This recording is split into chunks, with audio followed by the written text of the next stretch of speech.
Hello, I'm Michael Bunch. I'm the plant pathologist at the North Dakota State University Carrington Research Extension Center.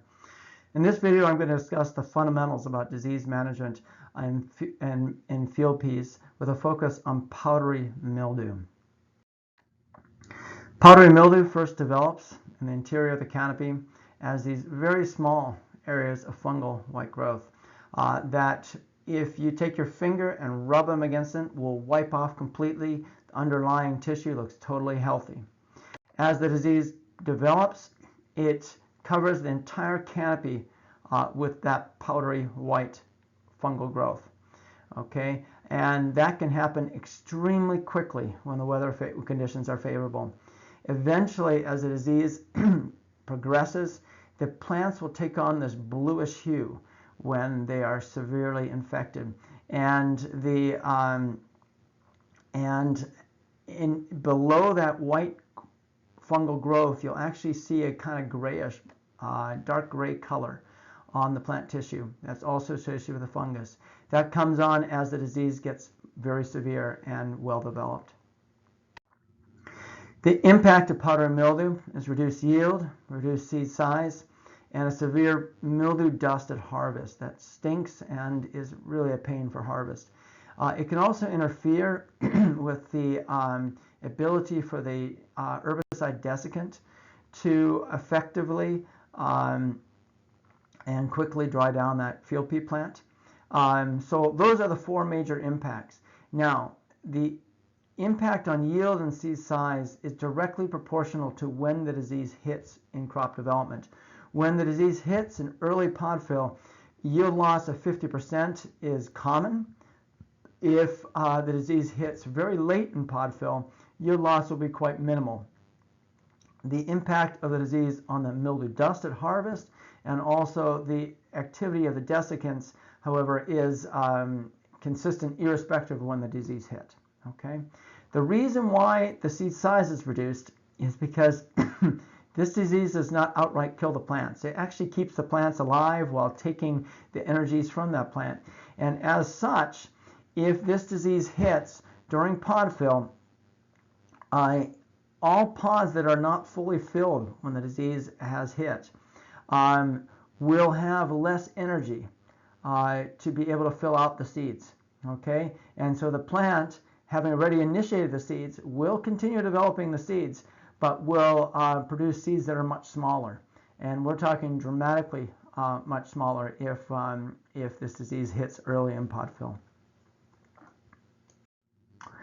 Okay, so the weather that favors powdery mildew is a little untraditional for a fungal disease. This disease is favored by warm, dry weather, accompanied by cool nights with dew formation.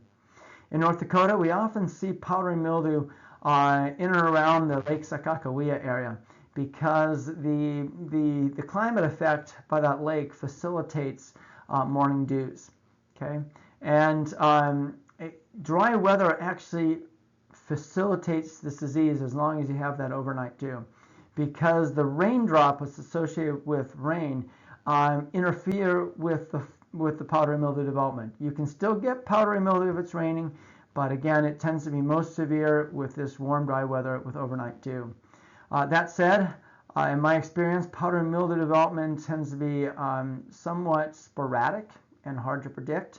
It's hard to predict when the disease is going to develop quickly and severely and when it develops more slowly. This disease is managed through three basic tools. First, if you choose a resistant variety, that variety is going to have immunity to this disease, and you don't have to worry about the disease. Okay? Sometimes, however, we need to grow a susceptible variety because it has other agronomic traits that we want. Okay, and so if you're growing a susceptible variety, the earlier you can plant it, the less your risk of powdery mildew. Late planting is very high risk for powdery mildew. Okay, fungicides, foliar fungicides are highly effective, but only if you choose the right product and you apply it preventatively before the disease develops. You can still get management of this disease when you apply it when there are just a scattered number of little white areas of growth on the bottom of the canopy, those very limited areas of growth that I showed in that first picture when illustrating the symptoms of this disease. But we're talking, finding a little area of growth like that in 1 in 100 or 1 in 200 plants. Okay, looking in a very detailed manner. Then you can still get activity. Once you can see the disease from your truck, you aren't going to get activity from the fungicides no matter what you spray. Now, if you decide to spray preventatively, based on either seeing extraordinary trace levels of disease when you can still get some activity, or based on the weather conditions and your history of getting powdery mildew, then your choice of fungicide matters and the application timing matters.